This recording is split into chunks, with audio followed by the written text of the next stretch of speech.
Bismillahirrahmanirrahim. Assalamualaikum warahmatullahi wabarakatuh. Kami dari Kumpulan 5 Diploma Al-Quran dan As-Sunnah semester 4 akan membentangkan huraian tafsir surah Al-Baqarah ayat 10 berdasarkan tafsir An-Nasafi dan tafsir As-Suyuti.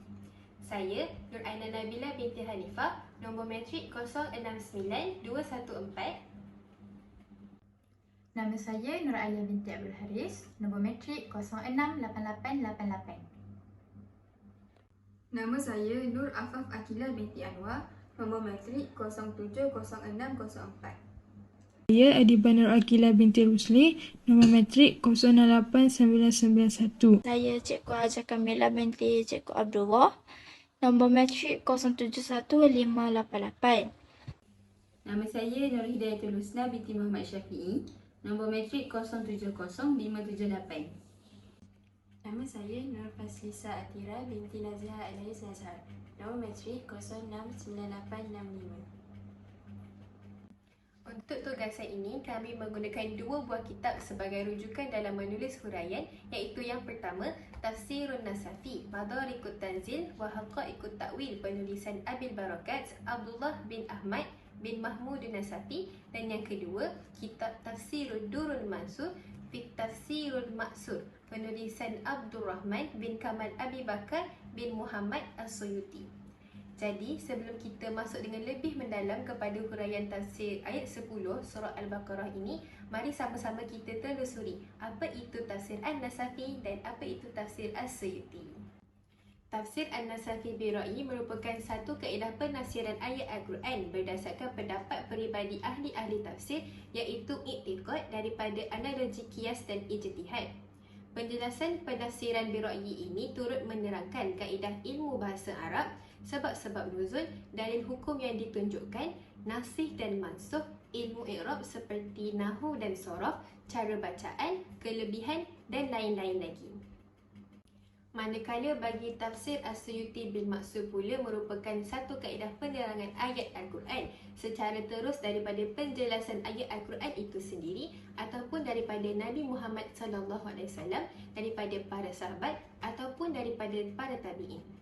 Kaedah pentafsiran ini juga turut menjelaskan kaedah tafsir Al-Quran dengan Al-Quran, hadis dengan Al-Quran, kata-kata para sahabat dengan Al-Quran, serta penjelasan para tabi'in bersama para sahabat. Kaedah-kaedah periwayatan ini adalah untuk membantu para ahli tafsir dalam memastikan kesahihan akan sesuatu penafsiran.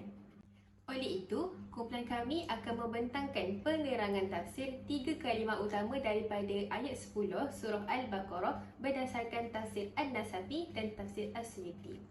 A'udzubillahi minasyaitonirrajim. Fi qulubihim maradun fazadahumullahu marada wa lahum adzabun alimun bima kanu yakdzibun. Dan 3 kalimah utama itu ialah marad, alim dan yakdzibun. Baiklah, kita akan melihat 3 kalimah utama dalam surah Al-Baqarah ayat 10 menurut tafsir An-Nasafi. Seperti yang telah dikatakan oleh Aina tadi, 3 kalimah utama yang telah dipilih oleh kumpulan kami ialah maradun, alimun dan juga yakdzibun. Kalimah yang pertama ialah maradun, iaitu penyakit. Dalam tafsir An-Nasafi, kalimah maradun ditafsir dengan maksud syak wa nifaq, iaitu keraguan dan kemunafikan. Dikatakan keraguan dan kemunafikan kerana seseorang mempunyai keraguan dalam 2 perkara. Sebagai tamsilnya, ada sebuah hadis Rasulullah SAW yang telah membuat satu perumpamaan. Orang munafik ini seperti seekor kambing yang ragu-ragu untuk mengikuti antara 2 kumpulan kambing. Sabda Nabi, an Ibn Umar anna Rasulullah SAW qala, "Mathalul munafiq kamathali syatil a'irati bainal ghanamain, tu'iru ila hadhihi marrah wa ila hadhihi marrah." Rawahu Muslim. Dalam hadis ini, orang munafik diibaratkan seperti seekor kambing di antara dua kumpulan kambing. Okey, bayangkan ada satu kawasan yang lapang dan di sana terdapat banyak kambing. Ada dua kumpulan kambing. Kumpulan yang pertama dan juga kumpulan yang kedua. Jadi seperti yang kita tahu, kambing selalu akan bergerak mengikut kumpulan. Jadi dikatakan ada seekor kambing ni, dia ragu-ragu dan tidak tahu hendak mengikuti kumpulan yang pertama ataupun kumpulan yang kedua. Jadi kadang-kadang dia mengikuti kumpulan yang pertama dan kadang-kadang juga dia mengikuti kumpulan yang kedua. Jadi seperti itulah diibaratkan orang munafik. Mereka ragu-ragu di antara mereka adalah orang yang beriman ataupun mereka adalah orang yang kafir. Selain itu, seseorang yang mempunyai penyakit atau disebut pesakit ini dikatakan berada dalam keraguan antara hidup dan mati. Kenapa dikatakan sedemikian? Baiklah, saya beri contoh seseorang yang menghidap penyakit kronik seperti kanser tahap 4. Kebarangkalian untuk dia hidup dan meninggal dunia adalah 50-50. Jadi, dia berada dalam keraguan ataupun tak pasti sama ada dia akan meninggal dunia ataupun hidup. Sekarang kita lihat pula kepada kalimah marad. Lawan bagi kalimah marad ialah sihah yang bererti sihat. Dikatakan kalimah fasad iaitu keburukan juga merupakan lawan bagi kalimah sihah. Jadi, apa yang kita boleh lihat di sini? Marad juga diertikan sebagai fasad iaitu keburukan. Oleh itu, penyakit di dalam hati iaitu keraguan dan kemunafikan merupakan keburukan di dalam hati. Seterusnya, bagi kalimah yang kedua iaitu alimun, tafsir An-Nasafi tidak menjelaskan kalimah ini melainkan dengan mu'allam iaitu pedih. Tafsir An-Nasafi juga menyatakan wazan bagi kalimah alimun ialah fa'il dengan makna mufa'al iaitu mu'allam. Bagi kalimah yang ketiga, tafsir An-Nasafi menafsirkan kalimah yang ketibuna dengan berdusta dalam percakapan amana billahi wa bil yaumil akhir, iaitu kami telah beriman kepada Allah dan hari akhirat. Berdusta di sini membawa maksud seseorang itu membuat pengakuan dengan lidahnya bahawa dia telah beriman kepada Allah dan hari akhirat. Akan tetapi pengakuan itu sekadar di mulut sahaja dan tidak diselangi dengan keyakinan dalam hati. Al-Kidbu iaitu dusta ialah suatu perkabaran yang bertentangan dengan perkara sebenar. Sebagai contoh, apabila seseorang itu ditanyakan di manakah tempat tinggalnya, dia menjawab tempat tinggalnya ialah Terengganu sedangkan tempat tinggal asalnya ialah Selangor. Kalimah yukadzibuna pula bermaksud mereka berdusta kepada orang lain, yakni mereka mendustakan apa yang dibawa oleh Nabi Muhammad SAW iaitu ajaran Islam dan Al-Quran.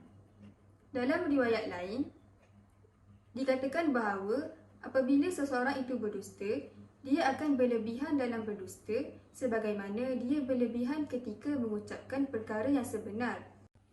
Pernyataan ini bermaksud apabila seseorang itu menceritakan perkara yang betul, akan tetapi dia menambah penceritaannya itu supaya kelihatan lebih menarik kepada orang lain. Saya akan menerangkan tentang maksud tafsir As-Suyuti daripada surah Al-Baqarah ayat 10. Kalimah pertama iaitu maradun. Dalam tafsir As-Suyuti, Ibnu Mas'ud ni dia menafsirkan kalimah maradun ini dengan syakun yang bermaksud ragu-ragu. Dalam riwayat lain ni seperti Nafi' Ar-Razak ni dia menafsirkan kalimah maradun tu dengan perkataan nifaq iaitu kemunafikan. Kita dapat tengok ada juga seperti petikan daripada syair yang telah ditulis oleh penyair.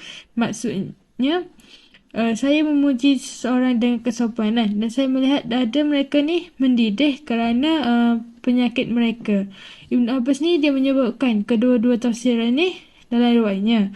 Terdapat juga riwayat daripada Ibn Qatadah dan juga Ar-Rabi yang menafsirkan kalimah maradun ni dengan perasaan ragu-ragu terhadap perintah Allah. Selain itu dalam riwayat Ibn Zaid juga ianya bermaksud penyakit dalam agama, iaitu ragu-ragu untuk masuk Islam yang berlaku pada orang munafik. Dan bukannya penyakit ni yang berlaku dan juga selalu dilihat pada tubuh manusia. Seterusnya saya akan menerangkan kalimah alim. Terdapat dua riwayat yang menafsirkan kalimah alim ni sebagai maujud, iaitu menyakitkan. Antara ulama yang menafsirkan kalimah alim dengan maujud ni seperti Ad-Dahar dan juga Ibn Abbas. Abi Al-Aliyah dan Ad-Dahar ni dia menambah juga tarifan dan riwayat mereka itu menyakitkan seperti balasan yang telah dijanjikan oleh Allah dalam Al-Quran. Saya akan teruskan perbentangan ini dengan menerangkan kalimah yukazibun dalam tafsir As-Suyuti. Jadinya dalam tafsir As-Suyuti, yukazibun ditafsirkan dengan yubaddiluna wa yahrifuna. Yubaddiluna wa yahrifuna ini dia bermaksud mereka mengubah makna dan memutarbelikkan sesuatu. Maksudnya dia mengubah makna sesuatu perkataan dan memutarbelikkan cerita. Maksudnya cerita tu lain tapi yang disampaikan lain. Dalam riwayat yang lain daripada Qalabah, yukazibun ini membawa maksud satu amaran daripada Allah Subhanahu Wa Taala supaya kita ni lebih berhati-hati ataupun menjauhkan diri daripada perbuatan yang suka berdusta ni. Kerana antara sifat orang yang munafik ni adalah suka berdusta. Bahkan ahli tafsir tidak pernah melihat satu perbuatan yang mempercepatkan kerosakan hati seseorang seperti orang yang sombong ataupun berdusta. Maksud dia kat sini, orang yang sombong dan suka berdusta ni, hati dia lebih cepat rosak berbanding dengan orang yang membuat perbuatan yang lain. Saya akan terangkan persamaan dan perbezaan untuk tafsir An-Nasafi dan tafsir As-Suyuti. Untuk kalimah maradun, persamaannya ialah kedua-dua tafsir menyebut kalimah maradun sebagai ragu-ragu dan kemunafikan. Kemudian perbezaan bagi kalimah maradun. Tafsir An-Nasafi menerangkan penyakit hati iaitu keraguan dan kemunafikan seperti keburukan dari dalam hati. Manakala tafsir As-Suyuti pula menerangkan kalimah maradun sebagai penyakit yang ada dalam agama dan bukannya pada jasad. Apakah penyakit itu? Penyakit itu ialah sikap ragu-ragu dengan perintah Allah Subhanahu Wa Taala dan dalam memasuki Islam. Untuk kalimah alimun, persamaannya ialah kedua-dua tafsir menyebut kalimah ini sebagai pedih dan menyakitkan. Seterusnya, perbezaan tafsiran kalimah alimun berdasarkan kedua-dua tafsiran. Menurut tafsiran An-Nasafi, kalimah alimun tidak memberikan penerangan dengan lebih lanjut dan hanya menerangkan perkataan alimun berasal dari wazan fa'il. Manakala tafsir As-Suyuti menafsirkan kalimah alimun sebagai perkara yang menyakitkan sebagaimana janji buruk yang telah ditetapkan dalam keseluruhan ayat Al-Quran. Seterusnya, kita pergi pula kepada persamaan kalimah yakzibun menurut kedua-dua tafsiran, iaitu tafsir An-Nasafi dan tafsir As-Suyuti. Kedua-dua tafsiran ini menyebut bahawa yakzibun ialah perkara yang dusta, iaitu memutarbelikkan sesuatu perkara. Di samping itu, perbezaan yakzibun menurut tafsir An-Nasafi, ianya menerangkan dusta itu berlaku dalam percakapan, iaitu menerangkan sesuatu perkara lain daripada yang asal. Ianya merupakan sesuatu perkara yang berdusta kepada ajaran Nabi Muhammad sallallahu alaihi wasallam. Tafsir As-Suyuti menjelaskan dusta itu bermaksud mengubah atau memutarbelikkan cerita serta merupakan salah satu sifat orang munafik. Jelaslah di sini bahawa ayat 10 dalam surah Al-Baqarah mempunyai banyak penafsiran daripada tafsir An-Nasafi dan juga tafsir As-Suyuti. Hal ini boleh kita jadikan sebagai ibrah dan tauladan supaya kita menjauhi perkara yang boleh mendatangkan penyakit hati dalam kehidupan seharian kita.